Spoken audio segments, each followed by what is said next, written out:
Say hello to one man and dog here out on a really wet day, and purpose of being out here today is to have a nice little walk around, but also practice lighting fire in pretty windy, wet, cold conditions with just a basic kit. Just put a bit of practice in and find somewhere to give it a shelter and make sure it all works.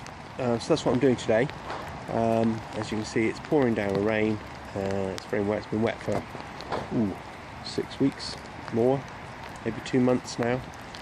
So whatever I find is going to be soaking, and we'll have a go at lighting a fire, warts and all. You'll see Fly prefers dirty water to clean water all the time. Right, so back in a minute. I don't know if you can hear it, but just illustrating how wet it is here. This is chalk trail, although this bit of the trail does get a bit wet. This is just absolutely sopping. It really does. But I do like this weather. It's great for getting out in because there's not many people around, and I quite like that. But at the same time, after 2 months, you kind of had enough of it, and I think most people are up to that stage right now. Okay, now the weather's searching around trying to find stuff to light a fire with is not easy, so it looks like we're going to be forced into doing feather sticks as we go through. We'll see how it goes. Back with you in a few minutes. Right, these are dead nettle stems and the like, and as I said, it's been raining for 6 weeks, but if you can hear this, it's still snapped. So the inside of these are still very dry. So 6 weeks on, really solid rain. We probably had 3 or 4 days of really nice weather during that time, so they're still dry. So I'm going to gather some of those for part of my fire. Right, found a pretty exposed place to light the fire. Everything is sopping wet except for the tinder I put underneath there, the hat, which is keeping it ish dry. Now, these are pretty extreme conditions for lighting a fire in. You normally put the shelter up as well, but I'm just trying out and experimenting what it would be like trying to light a fire in these conditions. All I've got with me, well, I've got other stuff, but I'm trying to use just the folding knife. I'm going to use a tinder box which I've got with me, which has got matches in, so I'll try using matches because I didn't bring a lighter with me, to see if I can light this fire. If I can't light it that way, in my emergency kit what I do have with me is a fire lighter, so I shall do it with that and see what's possible with that. This is all by way of experimentation to see what it needs. Now, my preparation for this has not been the best in the world because I let my hands get cold on purpose to see what it's like trying to do all this when your hands are not at their best. One of the surprising things is when they're not at their best and you're using a knife, they get sore very quickly, and it's really hard to do even basic feathering sticks or getting shavings out. So here goes and see. I'll show you in a minute if I go to get it alight. Well, don't know if the fire's going yet or not, but it's having a good go. I put lots of stuff on the top of it, probably a little bit too early, but that's to keep the rain off it really. Although we're not really exposed to the rain here, it is dropping off the trees obviously. So we shall see if that works. I'm putting a lot on top to protect it, keep the heat in, and then maybe it will spread up into the smaller sticks and then to the pencil ones on the top. That's the nettle stems you can see in there. Actually carrying them didn't work very well because they tended to get damper carrying them. I'll just put them on again as another experiment to see how it goes. So really you need to pick them and then put them on the fire fairly close. I did use what I was carrying with me on emergency kit fire starter to get the first bit going, but even that was hard to strike initially. I had to really break the fire set to get enough surface area for it to catch. Some people say it's cheating to use it, that sort of thing here, but I think if I'm trying to replicate having cold hands and create something where I can actually light a fire in these circumstances and it works, and I'm carrying that all the time, I think in those circumstances I'm quite okay to use a fire lighter. I must admit it's the first time I've used a fire lighter outside in about 2 years, so it must be fairly extreme. You know, and my hands played a big part in that, being cold.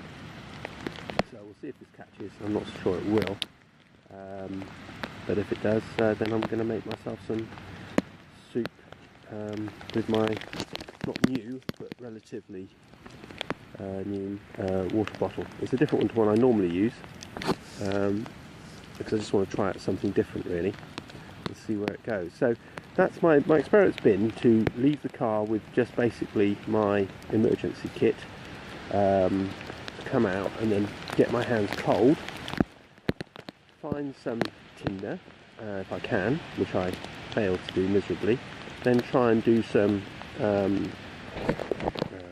what are called feather sticks with cold hands and just a folding knife, and I would think that did okay, but not brilliant. Oh, this catching great. That okay, but not brilliant.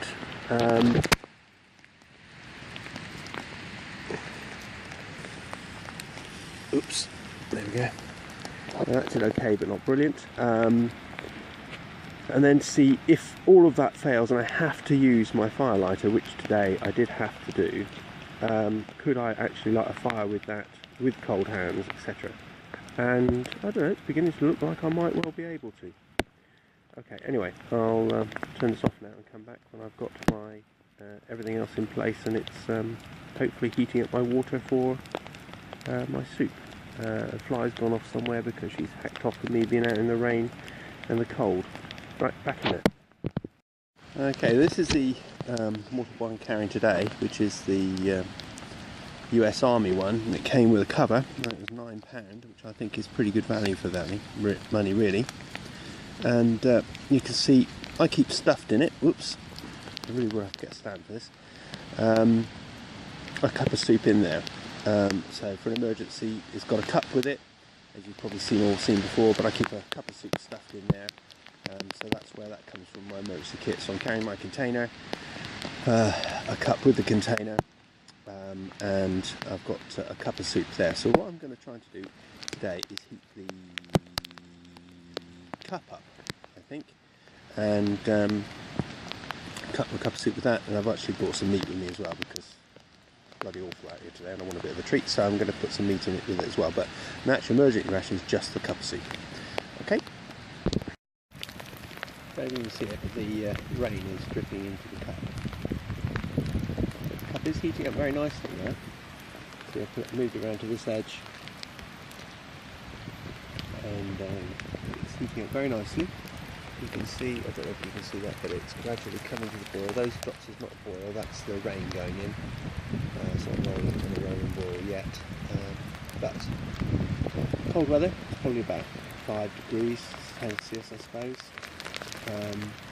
Rain, I'm in a sheltered spot, but there's still a bit of wind around. You can hear it, I suspect. But the fire's going well. The cup's brewing. If I wanted to make it a lot bigger, make it survive a fire, I know I could. All in all, great. Now, there's the cup of soup that's going to go in into my cup there. I quite like this cook set. It seems to work quite well. I've never used one of these Army ones before. The purpose of having a metal container that you can put in the fire really works for me. And of course I can put the water bottle in the fire if I want to purify the water as well. So, whoops, that nearly fell in there. There we go. Really works for me, so good. So that's One Man and Dog. Saying I hope you enjoyed that, because I'll enjoy the soup. I'm not quite sure I enjoyed the process of making it all, but it's quite satisfying having actually got to the point with cold hands, which are really, I don't know if they can see how cold they look there, but they are slowly not responding very well. I should be glad to get them back in gloves when I finish the experiment. Cheers then.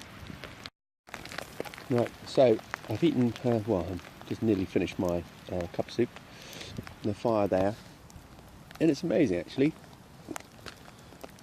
With the fire going at that sort of level, it's keeping me warm. I'm about 2 foot from it. It's keeping me warm.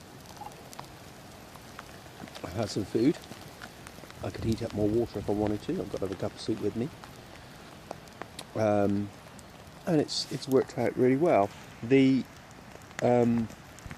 addition to my emergency kit, I think I'm going to bring along next time, or I've got them with me anyway, but the thing I'm going to wear or take emergency kit has got to be gloves. Now I know that's obvious because when I go on the hills I would always take those, but normally I've been doing it for years, so therefore I haven't really experienced doing it without gloves for an awful long time, or protecting my hands or protecting my extremities, as Dave Canterbury was saying. So by just trying this, it just reiterated the fact that, okay, I can't leave my gloves at home, I must carry my gloves, so they're part of my kit as well. I can survive without them, as I've just shown today, but it's not easy, and it'll be much more comfortable with them as such on days like this if I'm stuck in the middle of